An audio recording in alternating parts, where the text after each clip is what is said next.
اور میں یہ کہوں کہ مجھے 100 امرتسری چاہیے، مجھے 100 ناگری چاہیے، مجھے 100 مکی چینی چاہیے، یہ والا معاملہ نہیں ہے۔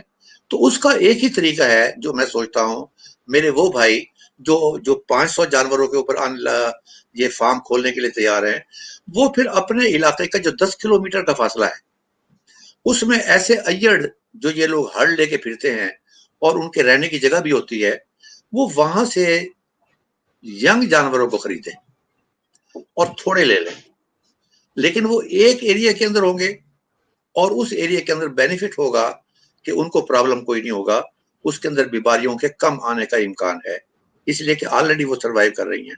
لیکن جب میں بھول گیا تھا، وہ راجن پوری بھی آج کل ہر جگہ راجن پوری ہو رہا ہے، لیکن راجن پوری کا بھی ایک ہیبیٹیٹ ہے، اس ایریا کے اندر ہوگا، وہ بڑی اچھی پرفارمنس دے گا۔ لیکن جب آپ اس کو ڈیرہ غازی خان سے لے کر آئیں گے تو کچھ بیماریاں ایسی ہیں کہ جو سوئی پڑی رہتی ہیں، خاص طور پر پیراسائٹس، بلڈ پیراسائٹس، اور جو ہی جانور کو سٹریس لگتا ہے وہ جاگ پڑتی ہیں بلڈ پیراسائٹس۔ اب میں نے ڈیرہ غازی خان سے اس جانور کو لادا ہے، میں کراچی چلا گیا، اور کراچی جب میں نے اتارا تو جانور بیمار ہونے شروع ہو گئے، مرنے شروع ہو گئے۔ اس کی ریزن ایک تو اس چینج کی ہے جو آپ نے ہیبیٹیٹ چینج کی ہے، اور دوسری چیز ہے کہ وہ سوتا ہوا جو پیراسائٹ ہے آپ نے اس کو دوبارہ زندہ کر دیا، وہ پھر دوبارہ ایکٹیو ہو گیا۔ تو لہذا اب جو ہے اگر آپ لوگوں نے 500 جانوروں کا بنانا ہے، 100 کا بنانا ہے، تو اس کا بہتر طریقہ یہی ہے کہ اسٹارٹ کریں یہاں چھوٹی اپنے جو ویسینٹی کے اندر جانور ہیں ان کو لیں آپ، اور اس کو پھر آگے ملٹیپلائی کرو۔ سر آپ بہت تفصیل کے ساتھ ہمیں یہ سمجھایا کہ اس کی مینجمنٹ اور یہ طریقے کیسے آپ نے اپنانے ہیں۔ اب اس میں ہمیں یہ بھی گائیڈ کریں کہ جو لوگ نیا فارم بنانا چاہ رہے ہیں ان کو ہاؤسنگ کے متعلق اور مینجمنٹ کے متعلق کچھ ایسی رہنمائی دیں، مثال کے طور پہ کہ ایک بکرے کو رکھنے کے لیے کتنی جگہ درکار ہے، اس کے چارے کے لیے آپ نے کیا دینا ہے اس کو، اور ایک 100 جانور رکھ رہے ہیں تو اس کے لیے آپ کو زمین کتنی درکار ہوگی، اگر آپ اپنی کاشت کرنا چاہ رہے ہیں، اگر نہیں تو باہر سے خریدنا چاہ رہے ہیں تو اس کی کیا طریقہ کار ہوگا۔ یہ ہاؤسنگ اور مینجمنٹ کے متعلق ہمیں گائیڈ کریں۔ دیکھیں ڈاکٹر صاحب، آپ نے بڑا پیارا سوال کیا ہے۔ میں کچھ عجیب قسم کا آدمی ہوں، اور میں ہوں انیشیٹو لینے والا، گو گیٹر، کہ ایک کام میں نے کرنا ہے تو میں نے کرنا ہی کرنا ہے، اور میں نے کرنا بھی ایسا ہے کہ سب سے اوپر پہ میرا نام ہو۔ یہ میرے اندر ایک ان بلٹ پرابلم ہے کہ یہ اللہ تعالیٰ نے میرے اندر یہ چیز ڈالی ہے کہ میں چاہوں گا کہ جو کام ہو وہ سب سے ستھرا ہو اور سب سے اچھا ہو، اور اس کے اندر مارٹیلٹی نہ ہو۔ اب یہ جو ہاؤسنگ جو ہے، اس کے اندر اگر ایک بات کو سمجھ لیں کہ بحریہ ٹاؤن میں جو لوگ رہتے ہیں یا ڈیفنس میں رہتے ہیں، وہاں جو میڈیکل سٹور کے پاس آپ جائیں تو وہ یہ کہے گا کہ سب سے زیادہ بکنے والی جو دوائی ہے وہ رات کو نیند کی دوائی ہے، کہ جو بحریہ ٹاؤن میں جو آدمی رہتا ہے اس کو رات کو نیند نہیں آتی، وہ تاجر قسم کا آدمی ہے۔ اس کے علاوہ جو غریب کی جھوپڑی میں جائیں تو آپ کو پتہ چلے گا کہ جو ہی ٹائم ہوا وہ آرام سے سو گئے۔ تو ایکچول جو لفظ ہے وہ ہے کمفرٹ آف دی اینیمل، کہ اینیمل جو ہے اس کو کمفرٹ کہاں ملتی ہے، اور اینیمل جو ہے اس کو کمفرٹ ملتی ہے جیسے یہ جو آپ کی بکری ہے، اگر ہم بکری کی بات کو لے لیں، اس کو ویل ڈرینڈ جگہ چاہیے کہ بارش اگر باہر ہوتی بھی ہو تو پانی اندر نہ آئے، اور اس کے لیے سلیٹڈ فلور سسٹم جو ہے، یہ جو آپ کے جو یہ پھٹوں کی جو بینچ وغیرہ بنتے ہیں، آپ ذرا دیکھیں گے کہ بکری اس کے اوپر جا کر بیٹھے گی۔ تو اگر یہ سلیٹڈ فلور ٹائپ بنا دیں اس کا ایک سسٹم، اور وہاں پر اور اس کو 50% بنا دیں کہ 50% نیچے ہو، اور چاہے وہ پکا ہو اور چاہے وہ کچا ہو، does not make any difference. سوال یہ ہے کہ کیا صبح صفائی ہوتی ہے، کیا ان کا پیشاب اور وغیرہ جو ہے وہ وہیں کھڑا رہتا ہے، کیا باہر سے پانی اندر آتا ہے؟ اگر آپ نے یہ ڈرینیج کا سسٹم رکھا ہے تو اٹ از اوکے، چاہے اس کے اندر آپ کو وہ بہت زیادہ پیسے لگانے کی ضرورت نہیں ہے، جتنا سمپل ہو سکتا ہے کہ یہ ایک بات ہے۔ دوسری بات یہ ہے کہ یہ ایک نواب قسم کا جانور ہے، بالکل لکھنؤ کا نواب ہے، کہ اگر ذرا سی بھی ہوا کا رخ تبدیل ہو جائے تو اس کو نزلہ، زکام اور فلو اور اس قسم کی چیزیں، کھانسی، یعنی کہ اس کے لنگس پر سب سے زیادہ اثر ہوتا ہے۔ اس کا ایک طریقہ تو اللہ تعالیٰ نے اس کے اپنے جسم میں رکھا ہوا ہے کہ جب اس قسم کی ہوا آتی ہے تو یہ جانور بھاگ کر اس جگہ کی پناہ لیتا ہے، اس اوٹ کی پناہ لیتا ہے جہاں اس طرف سے آنے والی ہوا سے یہ بچ سکے۔ تو اس کا عام طور پر پاکستان کے اندر یا شمال سے آتی ہے جسے سائبیرین ہوائیں کہتے ہیں، یا مغرب سے آتی ہے جسے ہم کہتے ہیں ایران کی طرف سے کوئٹہ کی لہر اس کا نام ہے۔ اگر آپ ان دو جگہوں کو آپ کور کرتے ہیں اور اوپر سے آپ نے چھت بھی رکھی ہوئی ہے اس کی، تو میرا خیال ہے اٹ از مور دین انف۔ جو آپ کا سوال ہے وہ سوال یہ ہے کہ ایک کو کتنی جگہ چاہیے، وہ 16 سکوئر فیٹ یہ تو کاغذوں میں لکھی ہوئی ہے۔ اب یہ 20 بھی ہو سکتی ہے اور 12 بھی ہو سکتی ہے، does not make any difference.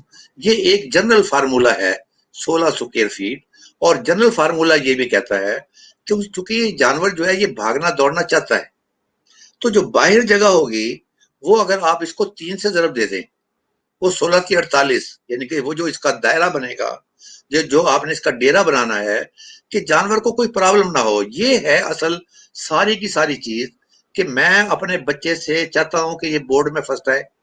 اس کا مطلب یہ ہے کہ میں تمام سہولیات اس بچے کو میسر کراؤں گا۔ اگر میں میسر نہیں کراؤں گا تو وہ بورڈ میں فرسٹ نہیں آ سکے گا۔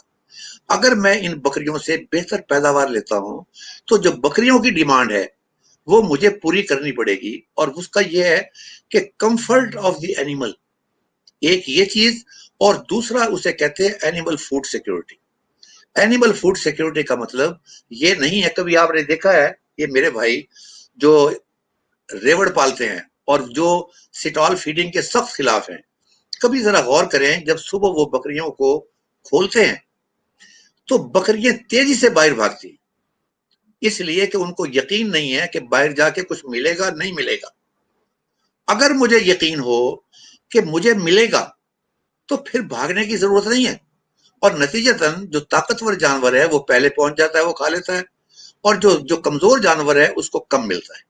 لیکن جب یہ آپ سٹال فیڈنگ کرتے ہیں تو اس کے اندر آپ اینیمل فوڈ سیکیورٹی کا اس طرح خیال رکھتے ہیں کہ آپ کے پاس کتنے جانور ہیں، ایک جانور کی ڈیلی خوراک کیا ہے، مہینے کی کتنی خوراک ہے، سال کی کتنی خوراک ہے، یہ آپ کے پاس سٹور میں موجود ہوتی ہے، اور آپ کا جانور کبھی بھوکا نہیں ہوتا۔ اب میں ایک سوال چھوٹا سا آپ سے پوچھتا ہوں، یہ ہر جگہ دنیا کے اندر میں نے دیکھا، بلکہ جیل میں بھی دیکھا، جیل میں جو طاقتور قیدی ہے اس کو روٹی سب سے پہلے ملے گی، جو کمزور جیب کترا ہے بیچارہ اس کو سب سے آخر میں ملے گی، قاتل کو سب سے پہلے ملے گی، اس لیے کہ لوگ ڈرتے ہیں اس سے۔ جو آپ کا جو جانور پالے ہوئے ہیں، اس میں جب آپ خوراک ڈالیں گے تو طاقتور جو بکرا ہے یا بکری ہے وہ سب سے پہلے جائے گی، جو پریگننٹ بکری ہے یا کمزور بکری ہے وہ پیچھے پیچھے کھڑی رہے گی، وہ انتظار کرے گی کہ جب یہ چلا جائے گا تو اس کے بعد میں نے کھانا ہے، میں نے پریگننٹ کا نام لیا ہے۔ اللہ تعالیٰ کی طرف سے بکریوں کے اپنے سینس میں یہ بات ہے کہ اندر بچہ پل رہا ہے، آئی شوڈ بی کیئرفل، میں کسی سے لڑائی نہیں لڑوں گی، میں بھاگ کر نہیں جاؤں گی، وہ بڑی محتاط ہوگی، اور جب وہ بچے دے دے گی اس کے بعد اس کا بھاگنا بھی شروع ہو جائے گا، اس کی لڑائی بھی شروع ہو جائے گی۔ تو کہنے کا مقصد یہ ہے کہ ایک تو آپ نے چار دیواری اس قسم کی بنانی ہے کہ وہ زمین سے اونچی ہو اور اس کے اندر فیسلٹی اویلیبل ہو کہ یہ جانور اگر اوپر بیٹھنا چاہے تو بڑی آسانی سے بیٹھ جائے، اور جو اس کا گوبر اور پیشاب جو ہے وہ نیچے نکل جائے، اور وہ ڈائریکٹ اس سے لنک نہ ہو، اس کے جسم کے ساتھ نہ لگ جائے، یہ ایک صورت ہے۔ اور دوسری صورت یہ ہے کہ وہ ہوا جو اس کو نقصان پہنچاتی ہے اس سے بچاؤ کا جو جگہ ہے وہ اس کے لیے بڑی ضروری ہے۔ اور تیسری چیز کیا ہے؟ تیسری چیز یہ ہے کہ کبھی آپ ہاسپٹل جائیں پرائیویٹ ڈاکٹر کے پاس تو آپ دیکھیں گے کہ کوئی پہلوان وہاں پر نہیں بیٹھا ہوگا، وہاں کمزور قسم کے آدمی بیٹھے ہوں گے لائن کے اندر جو دوائی کی تلاش میں ہوں گے۔ اب پہلوان کیوں نہیں بیٹھا ہوگا؟ اس لیے کہ اس کی خوراک بہت اچھی ہے، وہ مختلف قسم کے مسالے بھی کھاتا ہے، اور اس کے نتیجے کے اندر وہ تمام بیماریاں، قوت مدافعت اس کے جسم میں اتنی ہوتی ہے کہ بیماری اس پر اثر نہیں کرتی۔ تو لہذا اگر ان بکریوں کا آپ خوراک میں ان کے ملٹی وٹامنز اور ملٹی منرلز اگر اس کا حساب کریں گے، اور اس کو بچاؤ کی صورت ایسی دیں گے، میں بچاؤ کی صورت وہ دینا ہی نہیں چاہتا کہ جی آپ نے اے سی لگانا ہے، آپ نے ہوائیں لگانی ہیں، آپ نے یہ کرنا ہے اور آپ نے وہ کرنا ہے، مطلب ہے لیٹ اس بی آرگینک، کہ جو اللہ تعالیٰ نے ہمارا سسٹم بنایا ہے، اگر میں نے سخت گرمی میں باہر گزار لی ہے درخت کے نیچے تو آہستہ آہستہ مجھے عادت پڑ جائے گی، اور اگر مجھے پڑ گئی اے سی کی عادت، جو ہی میں باہر نکلوں گا میں واپس آ جاؤں گا، اور اسی کی بنیاد پر اور مصیبتیں بھی آئیں گی۔ تو یہاں پر بکریوں کے لیے ہوادار ہو، سپیشیس ہو یعنی کھلا ہو، وہاں لڑائی نہ ہو، جگہ کے لیے لڑائی نہ ہو۔ کبھی ہم اپنے بچوں کو دیکھتے ہیں نا، جن گھروں میں بچے زیادہ ہیں، کہ ایک چرپائی پر دو بچے لڑ رہے ہوتے ہیں، وہ کہتا ہے میں نے سونا ہے، اس نے کہتا ہے میں نے سونا ہے۔ تو لیکن یہاں پر اگر آپ نے کھلی جگہ ان کو دی ہوئی ہے تو ان کی اپنی دوستی ہوتی ہیں، یہ بکری بکری کو پہچانتی ہے، بکری کا بچہ بکری کا بچے کو پہچانتا ہے، اور یہ پھر اسی طرح لاٹ کے اندر اکٹھے بیٹھتے ہیں، اکٹھے سوتے ہیں۔ یہ میرے نزدیک چیزیں ہیں۔ میں ہائی فائی جو ہاؤسنگ ہے، جسے آپ یہ لفظ کہہ لیں کہ میں تاج محل بنانے کے اوپر پیسہ خرچ نہیں کروں گا، میں پہلوان پر خرچہ کروں گا، یعنی کہ بکری اچھی ہو، اس کی دیکھ بھال اچھی ہو، اس کی خوراک بہت اچھی ہو، اور اس کی خوراک بیلنس ہو۔ میری ساری توجہ ان چیزوں کی طرف جائے گی، اور جو یہاں پر معلوم بیماریاں ہیں، جیسے آپ کے فٹ اینڈ ماؤتھ ہے، انٹیروٹاکسیمیا ہے، میں اس کی ویکسین کی طرف توجہ دوں گا۔ میں ویکسین جب نہیں کرواؤں گا جب میرے 2 جانور پھٹکے کھا چکے ہوں گے، اس کے بعد خیال آئے گا کہ وہ میں نے تو یاد ہی نہیں سکا، میں وہ FMD دی ویکسین لگوانی چاہیے، میں اس کو 1 مہینہ پہلے، وقت آنے سے پہلے لگواؤں گا۔ تو یہ چند چیزیں ہیں جو آپ کے جانوروں کو کبھی بیمار نہیں ہونے دیں۔ سر آپ نے بہت اچھی رہنمائی کی ہماری اس کے ہاؤسنگ اور مینجمنٹ کے متعلق۔ اب جب لوگ بکریاں لے آتے ہیں، اس کو پالنا شروع کر دیتے ہیں، تو وہاں پر انہیں محسوس ہوتا ہے کہ اس میں کسی قسم کی بیماری آ رہی ہے۔ بیماری آنے کے بعد وہ کوئی گھریلو ٹوٹکے، کوئی دیسی ٹوٹکے استعمال کرتے ہیں، کیونکہ وہ ایکسپرٹ لوگ نہیں ہیں، وہ نیا کاروبار شروع کر رہے ہیں۔ وہاں پہ انہیں اس چیز کو سمجھنے کی ضرورت ہے کہ یہاں پہ تو وہ اس کو بہتر طریقے سے ہینڈل کر سکتا ہے۔ سر اس کے متعلق ہمیں گائیڈ کریں کہ ایک ویٹرنری ڈاکٹر کی گوٹ فارمنگ کے اندر کتنی ضرورت ہے، یا اس کو کہاں پہ استعمال کیا جا سکتا ہے؟ اچھا، یہ تو آپ نے کیا کہتے ہیں، دم پر پاؤں رکھ دیا آپ نے، دکھتی رگ پہ ہاتھ رکھ دیا آپ نے۔ ایکچولی لوگ یہ سمجھتے ہیں کہ جو سرکاری گورنمنٹ ڈاکٹر ہیں، وہاں جا کر پوچھ لیا اور وہ وہاں بیٹھا ہوا ہے اور اس نے دوائی بتا بھی دی ہے بغیر مریض کو دیکھے ہوئے، اور بغیر مریض کو دیکھے ہوئے جو ہے وہ اس کی صورتحال لوگ اس طرح توجہ نہیں دیتے۔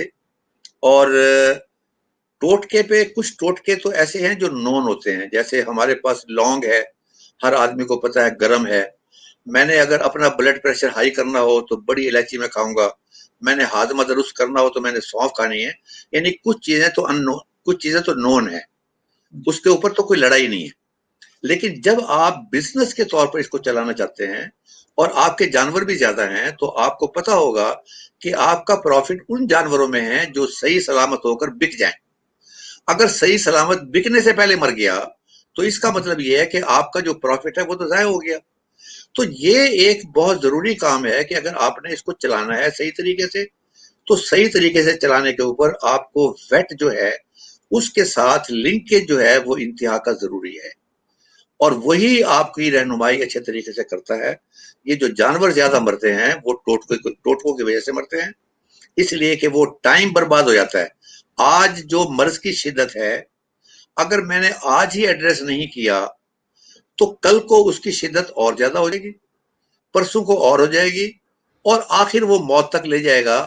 یعنی کہ جب ڈاکٹر کے پاس پہنچیں گے تو ڈاکٹر کہے گا لے جاؤ اس کو حلال کر دو، میں نے اپنا نام برباد نہیں کرنا، کیونکہ کل کو تم نے یہ کہنا ہے کہ میں نے جو دوائی بتائی ہے، جو ہی میں نے انجیکشن لگایا تمہارا جانور مر گیا، حالانکہ تم اس سٹیج پر جانور کو لے کر آئے ہو کہ اس نے مرنا ہی مرنا ہے۔ تو لہذا ہم بات کر رہے ہیں اس کی مینجمنٹ کی، اور اگر آپ نے مینج کرنا ہو تو یہ جو لنکیج ہے ود ویٹرنری سروسز، یہ it is very very important. اس کے بغیر پھر بزنس کا تصور نہیں ہے۔ پھر ٹریڈیشنل جو وے ہے وہ اس کے ساتھ چلتی ہے کہ چلیں یہ روٹی کھلا دی، یہ لہسن کھلا دیا، پیاز کھلا دی، پھر دین اٹ از اوکے، وہ مر بھی گیا تو does not make any difference, اس کو یہ خیال نہیں ہے۔ لیکن یہ جو بزنس والا گروپ ہے، چونکہ خرید سے لے کے آخر تک وہاں جو آدمی انہوں نے رکھا ہوا وہ نوکر، اس کی بھی تنخواہ دیتے ہیں، بجلی کا بل بھی دیتے ہیں، دوائیوں کے پیسے بھی لگاتے ہیں، تو پھر یہاں پر we will have to do it accordingly. پھر ہم نے ماڈرن طریقے سے چلنا ہے، اور اس کے اندر آپ نے بڑی صحیح بات بتائی ہے کہ پھر یہ جو آپ کا جو ویٹرنری ڈاکٹر کے ساتھ جو لنکیج ہے، یہ اٹ از مسٹ۔ سر اس میں اب ہمیں یہ بھی بتائیں کہ ہم نے جانور لے آئے، ان کو پال لیا، وہ ہمارے جانور تیار ہو گئے، تیار ہونے کے بعد پاکستان کے موجودہ صورتحال کے اندر کون کون سے ایسی آپشنز ہیں جو ایک نیا فارمر اڈاپٹ کر سکتا ہے اس کو بیچنے کے لیے؟ کچھ لوگ منڈیوں میں چلے جاتے ہیں، کچھ لوگ کسی ہوٹلوں پہ چلے جاتے ہیں. اب اس میں کوئی نئی اپروچ ہمیں چاہیے تاکہ ہمیں زیادہ سے زیادہ پروفٹ حاصل ہو سکے. سر اس کے متعلق ہمیں گائیڈ کریں. دیکھیں یہ بڑی پیاری بات کی آپ نے. ہم let me start from the very beginning. جی میرے پاس جانور ہیں اور ایک جانور مر رہا ہے. بکری کی بات کر رہے ہیں ہم، بکری یا بیٹ کی. اب وہ جو جانور مر رہا ہے، یہاں پاکستان کے قانون کے اندر اس بات کی اجازت ہے کہ اگر اس کا سانس چل رہا ہو تو آپ اس کو چھری چلا کے آپ اس کو بیچ سکتے.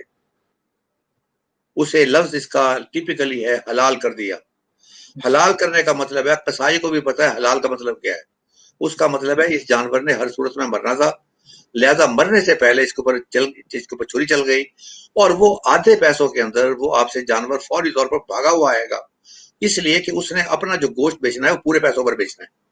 تو ایک تو یہ کسی صورت کے اندر بھی یہ گھاٹے کا سودا نہیں ہے، اس نے اس صورت میں بھی آپ کو کچھ پیسے دے کر جانے ہیں. دوسرا طریقہ یہ ہے کہ گاؤں کے اندر اور مختلف علاقوں میں ٹریڈر پھرتے ہیں، ان کو پتا ہے کہاں جانور ہے، وہ آپ کے پاس آ کے بیٹھ جائیں گے. وہ کہتے ہیں میں جانور خریدنا، میں نے وہ بکرا دے دو، وہ بکری دے دو، اور ان کا کام یہ ہوتا ہے کہ یہاں سے خریدنا ہے اور کسی منڈی میں یا کسی اور جگہ جا کر بیچ دینا. یہ ایک ٹریڈیشنل لنکیج ہے.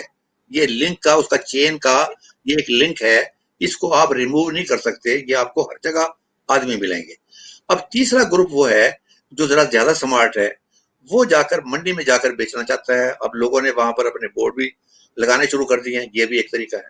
لیکن میں جو آنے والا وقت دیکھ رہا ہوں وہ میں ایکسپورٹ کا دیکھ رہا ہوں کہ یہاں پر اب سلاٹر ہاؤسز کھل رہے ہیں اور پوری کی پوری کارکیس جو ہے وہ اس کو سلاٹر کر دیتے ہیں، آگے وہ کاٹتے نہیں ہیں.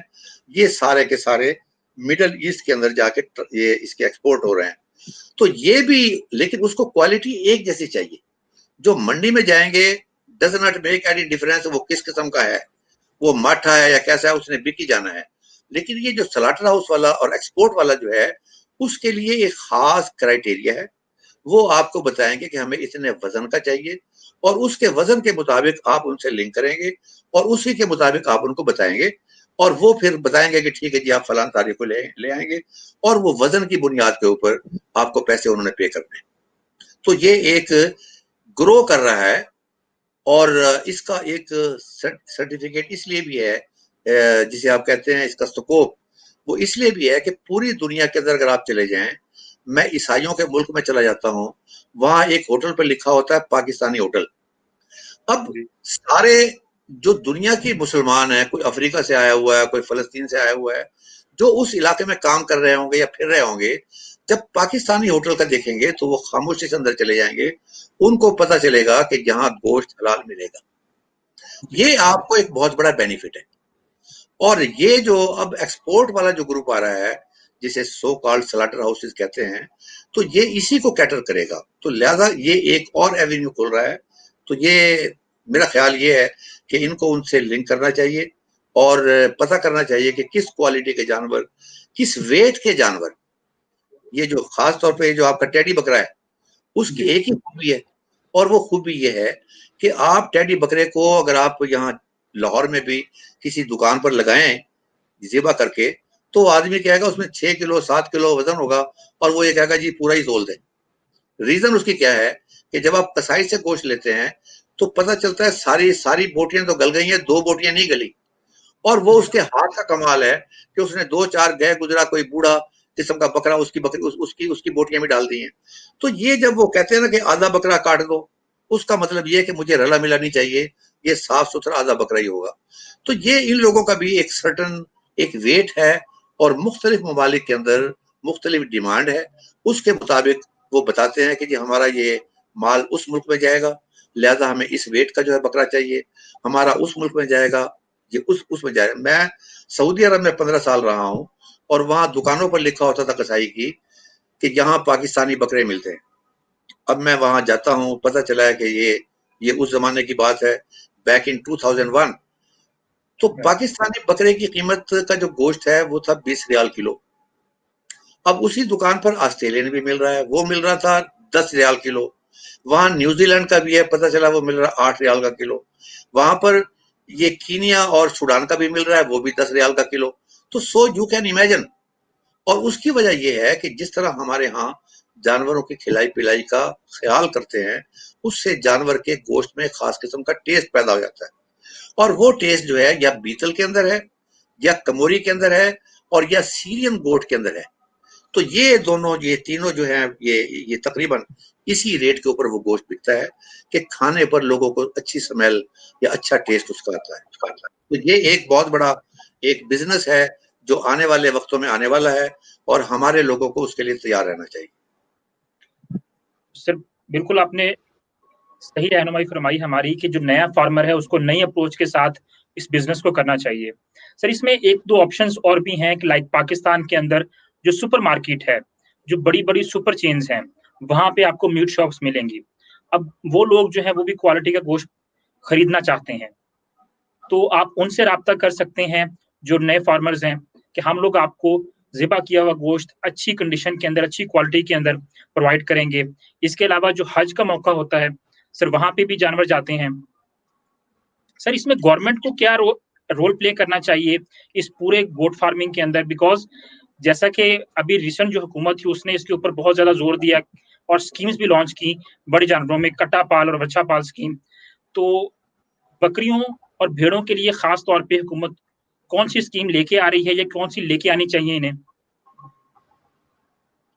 دیکھیں یہ بڑا انفارچونیٹ جو ہے آپ نے ٹاپک کیا ہے.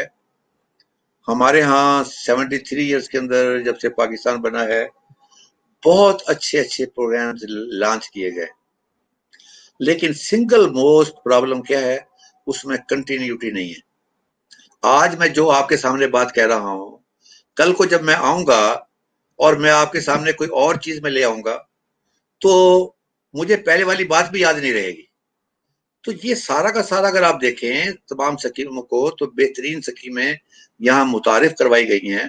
ابھی بھی آپ فرما رہے ہیں کہ یہ متعارف کروائی گئی ہیں، لیکن یہاں پر انفارچونیٹلی اس کے اندر کنٹینیوٹی نہیں ہے اور لوگ اسٹارٹ کر کے بھول جاتے ہیں.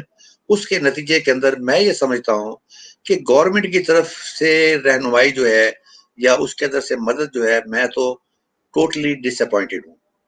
مجھے صرف یہ لگتا ہے کہ جو پرائیویٹ سیکٹر یا ہمارے کسان بھائی خود کر سکتے ہیں. ابھی آپ نے ایک بات بتائی ہے کہ میں نے پہلے بتایا تھا کہ کسان جو ہے کسائی کو گھر بھی بلا سکتا ہے، ٹریڈر بھی اس کے گھر آ سکتا ہے، وہ منڈی میں بھی جا سکتا ہے. آپ نے ایک چیز بتائی کہ وہ سپر مارکیٹ میں بھی جا سکتا ہے. تو وہ کسان ہی جائے گا، کوئی اور نہیں جائے گا. لیکن گورنمنٹ کی طرف سے گورنمنٹ کے اور معاملات ہیں ایسے کہ جس کے اندر مجھے وہ وائبرنسی نظر نہیں آتی. اس لیے اگر ہم گورنمنٹ کے کھاتے میں رہیں گے تو پھر میرا خیال ہے we will be nowhere. Government کو فیسیلیٹیٹ کرنا چاہیے. کبھی کبھار جوش اٹھتا ہے تو یس وہ فیسیلیٹ بھی کرتی ہے، اس کے نتیجے میں کافی لوگ آگے آ جاتے ہیں، لیکن بعد میں وہ فیسیلیٹیشن ختم ہو جاتی ہے، وہ لوگ پھر پیچھے واپس چلے جاتے ہیں. تو یہی ہم نے کٹے پال سکیم کا آج سے نہیں ہے، میں 20 سال سے سن رہا ہوں. یہ 20 سال سے پنجاب کی گورنمنٹ پہلے بھی کر رہی تھی. یہ اسلام آباد میں جو فیڈرل گورنمنٹ کا جو لائف سٹاک بورڈ ہے، ڈیری ڈیولپمنٹ بورڈ، وہ بھی یہ کر رہا تھا، لیکن کبھی پیسے مل جاتے ہیں کبھی پیسے نہیں ملتے. تو یہ پہلے ہمارا ایک ڈائریکٹوریٹ ہے سمال ریومینٹس کا، پہلے کافی ایکٹیو تھا، آج کل وہ اتنا ایکٹیو نہیں ہے. تو یہ میرا ذاتی خیال یہ ہے کہ آپ نے بڑا پیارا سوال کیا تھا کہ جو ہمارے ویٹرنری ڈاکٹرز اب مارکیٹ میں آ رہے ہیں، اس کے اندر میں نے دیکھا ہے کہ زیادہ ویٹرنری ڈاکٹر بھینسوں کے، گائیوں کے، پرندوں کے، کتوں کے، یعنی اس کام کے اندر زیادہ ان کا ہاتھ زیادہ ہے.